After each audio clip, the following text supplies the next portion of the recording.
Hi hello అండి, నేను మీ జ్యోతి. హనుమాన్ జయంతి సందర్భంగా నేను ఈరోజు బెల్లం అప్పాలు రెసిపీని మీకు చూపించబోతున్నాను. ఇది ప్రసాదంగానే కాదండి, అప్పటికప్పుడు ఏదైనా స్వీట్ తినాలనిపించినా చేసుకొని తినేయచ్చు.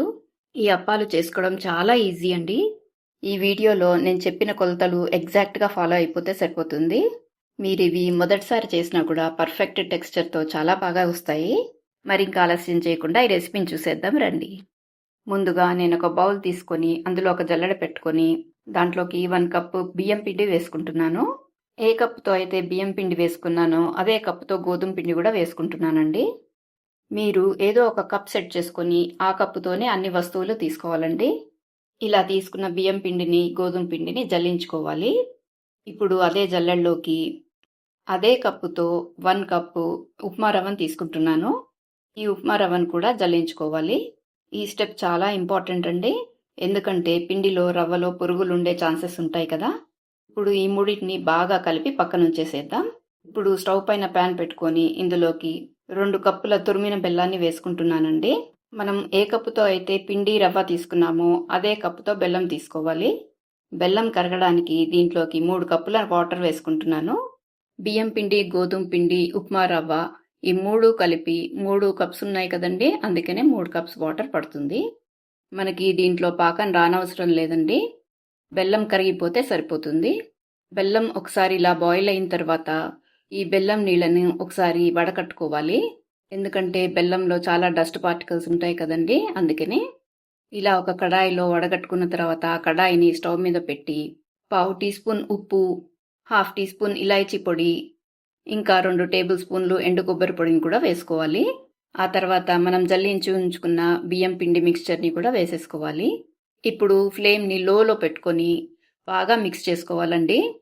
బియ్యం పిండి, గోధుమ పిండి, ఉప్మా రవ్వ ఈ బెల్లం నీళ్ళతో బాగా కలిసిపోవాలి. ఫ్లేమ్ని ఖచ్చితంగా తక్కువగా పెట్టుకోండి. ఇలా కలిపిన తర్వాత 2-3 టేబుల్ స్పూన్లు నెయ్యి కూడా వేస్తే అడుగున అంటుకోకుండా ఉంటుంది. ఇలా 2-3 నిమిషాలు బాగా కలిపితే అంతా దగ్గర పడుతుందండి. ఇప్పుడు దీనిపైన మూత పెట్టేసి బాగా చల్లారనివ్వాలి. ఇది చల్లారడానికి ఒక అరగంట పడుతుందండి.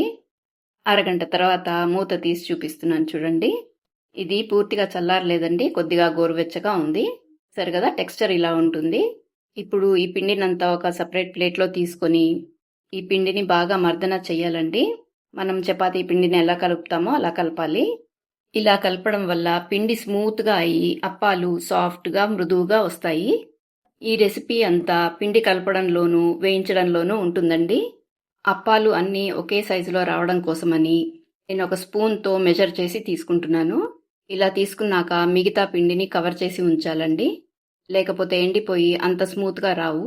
ఇప్పుడు ఈ పిండి ముద్దని రౌండ్గా చేసి ఒక బటర్ పేపర్ పైన నెయ్యి రాసి వీడియోలో చూపించిన విధంగా ఒత్తాలి. మరీ సన్నగా కాకుండా మరీ మందంగా కాకుండా ఈ సైజులో ఒత్తుకోవాలండి. ఇలా కొన్ని ఒత్తుకున్న తర్వాత స్టవ్ పైన ఒక కడాయి పెట్టుకొని అందులోకి ఆయిల్ వేసుకొని ఆయిల్ని మీడియంగా హీట్ చేసుకోవాలి. కొద్దిగా పిండి ముద్ద వేస్తే వెంటనే పైకి వచ్చేయాలన్నమాట. ఇప్పుడు మీడియం టు హై ఫ్లేమ్లో అడ్జస్ట్ చేసుకుంటూ ఒక్కొక్కటిగా అప్పాలు వేసుకొని కిందికి పైకి తిప్పుతూ ఒకే రంగు వచ్చేంత వరకు వేయించుకోవాలి.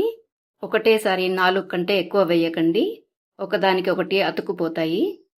చూశారు కదా, ఈ రంగులోకి వచ్చిన తర్వాత వీడియోలో చూపించిన విధంగా వేరే గరిటెతో ప్రెస్ చేయాలి. ఇప్పుడు ఎక్సెస్ ఆయిల్ ఉంటే కిందికి దిగుతుంది. మనం ఇలా గరిటెతో ప్రెస్ చేస్తున్నప్పుడు మంటని తగ్గించుకోండి, లేకపోతే ఆయిల్లో ఉన్నవన్నీ మాడిపోతాయి.